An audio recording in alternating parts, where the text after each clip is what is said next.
Okay, so if you see on the left, that's obviously all your different tabs of navigating, but let's just start with dashboard. So this is where, if in doubt, if you ever get any notifications that your credentials are expiring or they have expired, then you're going to click that link your accounts, or if you ever get new accounts. So click link Okay. your accounts.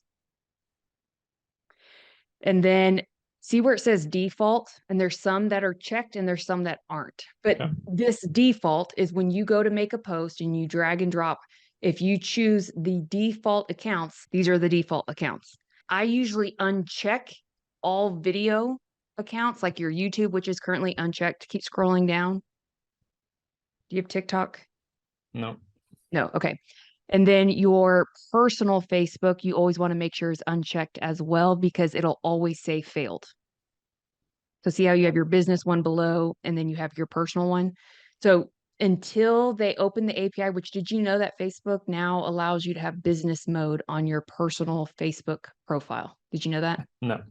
That will allow you to also pre-schedule content on a personal Facebook profile. It also allows you to get followers. It allows you to create reels. As of now, Facebook is not allowing third-party scheduling tools to still utilize the personal accounts to pre-schedule Facebook content, because they really are trying to protect that for creators and non-business posts. So always make sure that's unchecked or it's going to say failed, but know that it could be coming in the future where you may be able to schedule content in advance on your personal Facebook, and you could choose a different, scheduling strategy for that if you wanted to keep it a little bit more personal and then some business. So some key things is on Instagram, it has to be a professional business account. And if you've never put in your date of birth, it may prompt you to put in a date of birth because it's considering you a business and you could be running ads. And so that's something that we check on the back end for you.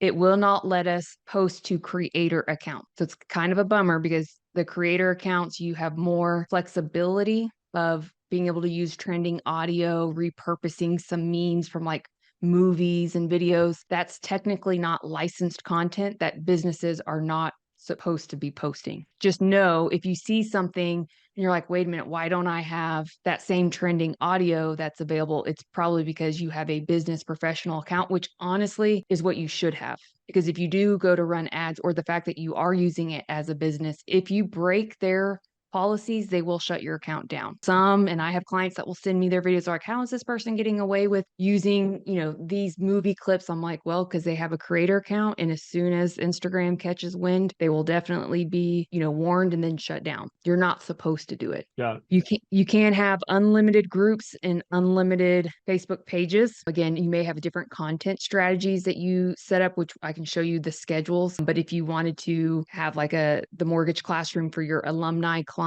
or maybe it's just real estate agents, or it's, certain community, you can always do that as well. LinkedIn, it does allow you to do personal and business LinkedIn if you had one. And then Google business profile. This one's kind of tricky, where if you ever have hashtags, Google is a little bit more sensitive to what they will accept. I have a cheat sheet that I'll send to you. Lately, if we've been using hashtags, it'll fail. And you'll get a notification anytime a post fails, and it'll tell you why, but all of them, as they are kind of changing algorithms, and sometimes they're adding features or they're removing features. You may have a one-off question, just email us anytime. If you're like, wait a minute, I just got this error code and I don't know why, then just email us. Okay, so the next thing is go to content library on the left under create. This is where you will always go when you are creating content. So this is where you always start. So let's just do for practice, hit create content, and you're just going to choose a picture that maybe you have saved somewhere. And you saw the difference there where it says add image, add video, share URL. Those are the different options you have. If you're ever sharing a video, make sure you hit video. Otherwise, it won't work. Mm-hmm. And see where it says content title at the very top? Yeah. So if you're posting on YouTube, this is the title that's going to show on YouTube. Okay. Everything else will be like the description will be shown as a caption. But let's just hit add image and find an image that you have somewhere that if you want it, we're not going to actually post it, but if you wanted to. And sometimes for the content title, I'll put like 1-24. What is today? Tuesday? Tuesday. Yeah, you could put test. That way it just labels it. Okay, so you have your image. You don't need to put the watermark. Yeah. Now you'll go to captions. This is where you write whatever caption, like you could put blah, blah, blah if you want for now. Mhm. You write your caption. And in my cheat sheet, it will tell you which platforms, what limitations they have. Wait, go back to captions. If you ever want to add emojis, you hit the little emoji guy. Got it. If you want to specify, so click that. That's if you want to create different captions for each platform. Like sometimes you may have link in bio or, look above or look below. This is where you can just alter it a little bit. So that way when it posts, that's TikTok, by the way, that little music symbol. Also click the hashtag symbol. You can have saved hashtags in here. So see where it says branding hashtags? Mhm. If you click branding hashtags, this will always auto-populate for you, so you're not always having to retype it. And I can show you how you can edit these too, but sometimes I'll have home buying hashtags, home selling hashtags, maybe other location hashtags, any of the keywords. That way it makes it quicker when I'm making posts, depending on what the post is about. You always want to make sure that the hashtag is about that post. To ever edit those, you just click where it says manage hashtags, and so click that and see the little pencil icon on the right. That's Mhm. where you could edit them, and you can add more by clicking create new hashtag. So these are just shortcuts so that when you're creating captions, you're trying to make it, plug and play. Got And it. then click categories. Most people don't use categories, but you can. I recommend using them. I like to theme the days with my content strategies, and some of it is evergreen content that if it's performing well, you may want to reuse every quarter. And there's ways that the scheduling tool can bank your content. So I have categories like first time home buyers, maybe VA home loans, loan programs, testimonials, mortgage terms. And so that way, if I'm looking at different pillars and I'm like having a content block, I can just go here and think, okay, let me look to see what's been getting the most traction or the most views, and I'll then create some evergreen content. Like some people don't ever set that part up because they're literally creating new content every month and they never repurpose. And then publishing on the right. Yeah. So before I ever publish, do you see how on the right hand where it says pixel perfect preview, see where it says add location? Always, always, always add location because it's good to have that geo stamp. So even if you don't have your location set up just yet for the business, you could hit add location and choose somewhere close so that the algorithms know where you're doing business. That's Gotcha. just it's important. And right now we can do that for Facebook and Instagram. They haven't allowed us yet to do it on the other platforms just yet, but that's just best practice. If you can put in a location, the better. Scroll down. So this will show you which accounts that it's going to schedule to once you schedule. So right now you have all of them listed except for your personal Facebook, which is good, and not YouTube because it's a picture. And then Mhm. hit save content. Okay, so if you ever needed to edit this, you click the three little dots on the upper right-hand corner of the actual picture. Oh, yep. Yep, right there. So you click that and you can click edit content or copy content. Now, there's two different best practices here. If you want the tool to measure when your audience is most active on each account, go ahead and click copy content. I'm going to have you do this like 3 times. Hit copy content. This will make more sense in a minute. And then click copy content again. Okay, now go to on the left, see where it says calendar under publish on the purple toolbar. Yeah, Yep. Oh, there we go. right there. Mhm. Yep. Click calendar. Don't drag anything for January 24th or earlier because otherwise it's going to post. So don't do that. So let's just say we're going to post this content on the 27th. You just drag and drop it to the 27th. And let's say you had only checked on Instagram, but remember when you did this, you checked all the platforms. So as a whole, it's reading your entire audience on all platforms. The times that your audience is most active looks like it's going to go out at 3:30 p.m. Interesting. But if you would rather, like maybe you're focused on, we have some clients that they really want to get big on YouTube, Instagram, and Facebook. So they will create copies and they will choose. So you would have to go back to edit. So this will be good. I'm going to take you back to content library. That's where all your content is stored. Now click the 3 dots in the middle on your copy of test. Yeah, right there. We're going to click edit content. Now go to publishing.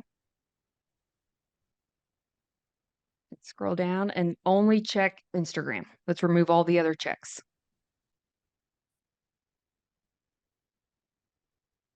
Click update.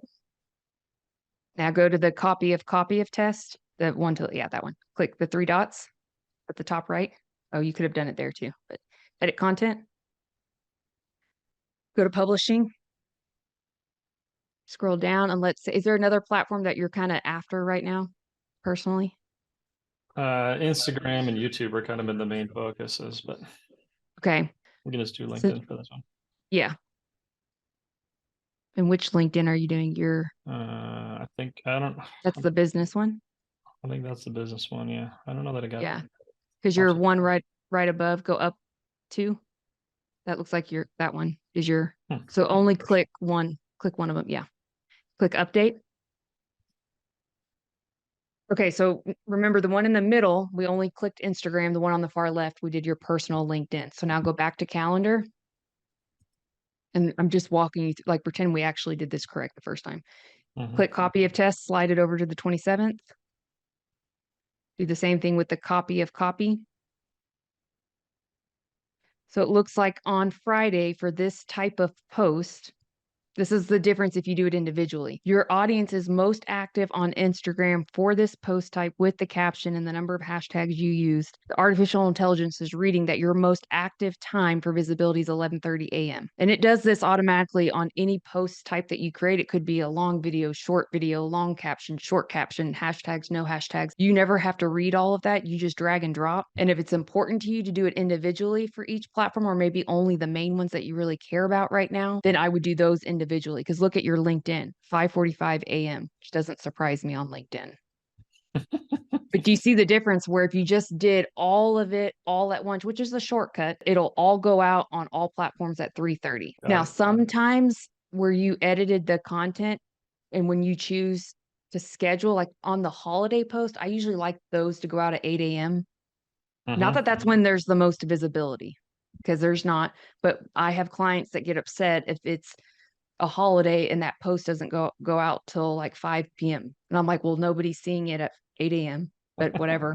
It's just a psychological thing. So it's up to you. You can schedule out content. Like if you're one that, I don't know if you'll ever do branding, lifestyle photos, or maybe there's certain, like the Super Bowl, you could have like a gallon of Gatorade. And it's like, what color do you think the Gatorade's going to be this year for the Super Bowl when they pour it? That could be something you pre-plan, you pre-schedule it out. Or if you know of a event that you're hosting, what's nice is you could go ahead and create content or have an assistant who's helping you, and you could let them use the tool and just, plan it out. Gotcha. Activity feed. So if you click activity feed, that's exactly what it sounds like. So it shows you your activity for each. So that top one, see how it says the Mortgage Classroom, that's YouTube. That one's Facebook. It shows you if there's likes, comments. Click direct messages on the, again, this is where if you have an admin helping you, all of your inboxes can come in at like live time and make sure that you're responding. I don't know if you have chat bots or anything set up, but this is one way to make sure that you never miss a comment or a DM. The mentions and social listening aren't really, social listening is for Twitter. So I don't know if you're a big Twitter guy. Sorry, it's on the left on the monitor section. No. Yeah. So that's if you ever wanted to set up like your name or just for brand reputation, like if you want to be notified if someone's talking about you or tags you in something.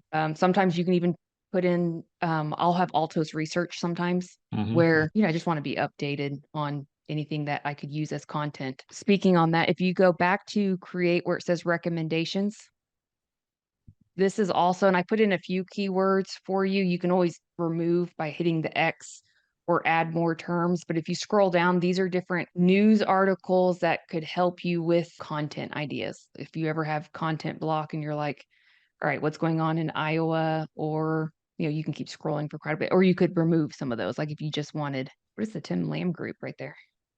I don't know. There must I be another. welcome Chris something to it. It's like a car dealership. It's another Tim Lamb probably. So like you could remove that one if you wanted to. Mhm. But sometimes this is just helpful. So go up to the top. I'll show you how you can remove these keywords. See where in blue bottom, you could hover over Tim Lamb, which is right below that, and just hit the X and you could remove it. So this you can kind of customize. You can also go to images and you can even create content just straight from within this tool. I don't like that. I wouldn't do that. I would just use Canva and, make it simple because everyone see that house. I hate that house picture. I see it everywhere. I was Like just gonna say anyone, that's the most anyone who popular search- house in the whole housing department, mortgage and real no estate. kidding. Like whose house is that? Because people search in house on Canva and it's like that's the first thing that they pull up. There are ways that you can auto import for like bulk posting or bulk uploads. That's through a CSV file. I can send you instructions on that. It just kind of depends. Like some of our clients who get our monthly subscription, they'll just bulk upload and then they drag and drop when they want it to be posted.